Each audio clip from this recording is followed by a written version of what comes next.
Today I'm sharing somebody else's letter. Before I actually filmed the interview, and after my friend and I had kind of discussed what she wanted to talk about, I asked her husband, what was the biggest change that you've seen in your wife?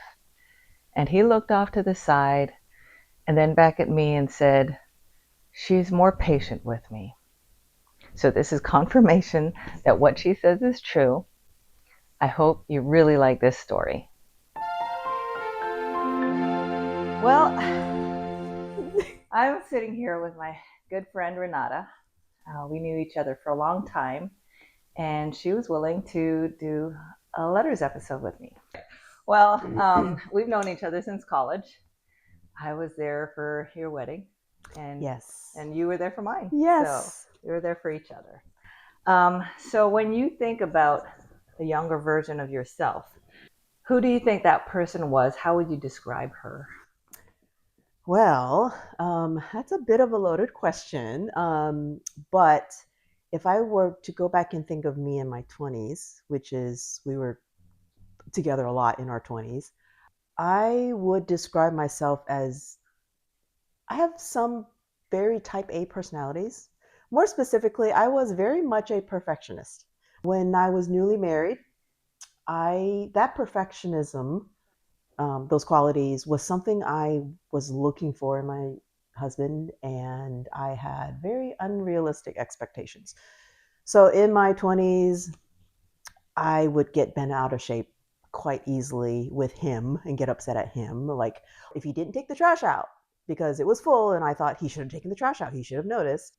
I like things my way, and I like things done my way and in my time too. I was very impatient, and so if I were to go back and tell myself something, I would be talking to that me, that perfectionistic me, that critical and very judgmental, mean person that I think I was, maybe.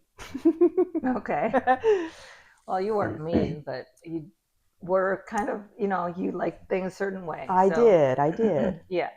So, was there any moment that changed the way you reacted to your husband or changed maybe your expectations? So, yes, this is kind of a hard thing to, I mean, I remember this very distinctly and I remember how uncomfortable I felt. I think we were in our 30s, so probably about 10 years into our marriage. We were having dinner with some friends, and after dinner, they got all serious and they said, we need to talk to you too about something. And I was like, uh-oh, what's going on? So it turns out they wanted to talk to me about how it seemed like in my eyes my husband could never do anything right. Mm. And I was like, uh-oh, this is what kind of conversation is this turning into? So, but they were good friends of ours, and so they said, yeah, Renata, you're so perfectionistic and you like things done your way, that it's very obvious that he's not doing things the way you want him to do it. And that was a tough pill to swallow. Deep down I knew, and all those years that we had been married, I wouldn't say my marriage was on the rocks, but I will say I was not happy. And it wasn't the type of, like this wonderful family that you would imagine. I had those expectations, but that was because of me. I had these unrealistic expectations and I expected perfection from my kids, from my husband, and if things weren't just right, I was just all bent out of shape. I didn't know how to handle it. I got a little prickly, but it was an eye opener. I think that's kind of when the change started. I mean, that's a hard thing for us type A people.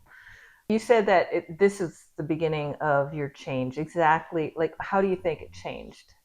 Well, I realized that I wasn't helping anything. And the Lord brought verses to my mind. Most notably, I don't remember the reference, but the one that says, "Be ye kind one to another." And how often are we guilty of being kind to other people, but then hardest on our own family members? So that really rang true. I probably never got upset at you too much. I mean, then I wouldn't. But then why was I so hard on my husband? What I think I realized is at the end of the verse, love others as God for Christ's sake loved us or hath forgiven us. So then I was thinking, okay, us being the sinners that we were, and God can forgive us, and not only forgive us with the free gift of salvation, He also forgives us when we mess up every day. And if God can keep forgiving me whenever I ask for forgiveness and when He has patience with me, why can't I do the same thing for my husband? That was one thing my friends said. They said, you need to show him more grace. And when they used that biblical word, it just struck a chord. And it wasn't fair to me for always to be critical and judgmental of him. So it took a lot of work, the Lord really working on my heart and me having to practice. And in the beginning, it was a lot of, okay, I'm going to bite my tongue, even though I want to say something. It takes practice to build up patience. It's not an immediate thing. So Yeah, it's intentional and it it takes is. work It and does time. take work. It's not, it takes practice. That's kind of how I think I would like to think a lot more patient now than I was back then. Yeah, well, and I see it too. Um, do you ever check in with each other now? We don't have any scheduled check ins, but we do, if a conversation heads that way, if we're discussing something and we disagree about something, and we do have a lot more open communication now than we did back then. Because back then, if I just get upset, I would just climb up. But I rarely do that anymore, and we just have open conversation. What matters to you today? Like, you've changed in that you're more patient, you give him more grace. So what have you decided that, this matters versus, this is not the hill to die on kind of thing?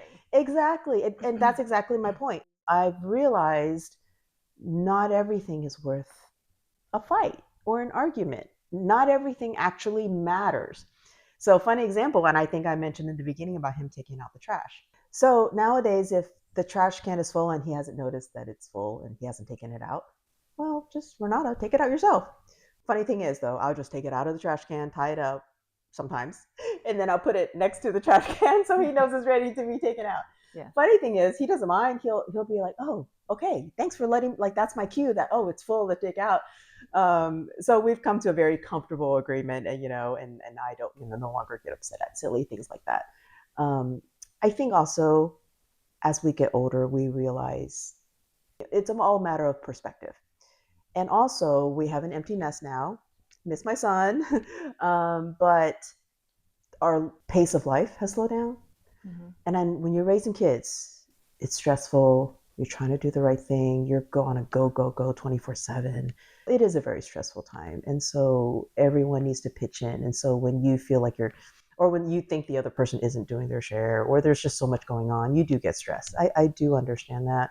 And so if I went back and told myself, just chill out, hopefully I would have taken my own advice. But it is, being young married is tough. I do acknowledge that. But yeah, our pace of life is different now, and our perspective is different. Friendships, time with each other um, matters. So you mentioned talking to your younger self, and you said that you have a letter ready, I right? do. Okay. Dear younger me, I know that you like things perfect, but remember that nobody is perfect, not you nor your husband. So make sure your expectations of him are realistic. And even if they are realistic and he does not meet them all the time, remember he is the one God chose for you. As it says in Colossians 3:13, we are to forbear one another, which is another way to say patient, tolerant, and forgiving. After all, God demonstrates his patience and forgiveness to us, not only when he granted us salvation, but also daily when we fail him. Do the same for your husband. Exercise patience and forgiveness, which is basically love in action. This will make for a much happier and peaceful home and less stress and strife in your marriage. That was a good letter. I loved it. And let me ask you, if your younger self had heard that, do you think that she would have believed it? So I think I'm going to say yes and no. Yes, because at that time I always thought I was right. So if an older me came back and told her, hey, you know what, I've learned, you should be more, have more grace, be less perfectionistic, be less demanding.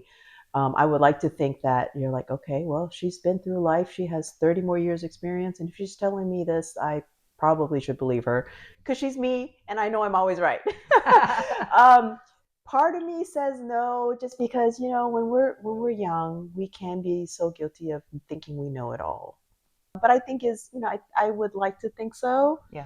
Um, but if I were to like maybe think of like other people, if I were trying to encourage other younger families, younger parents, hopefully they would hear my heart and listen. Well, thank you so much. You're welcome. Thank you for asking. She twisted my arm. Just kidding.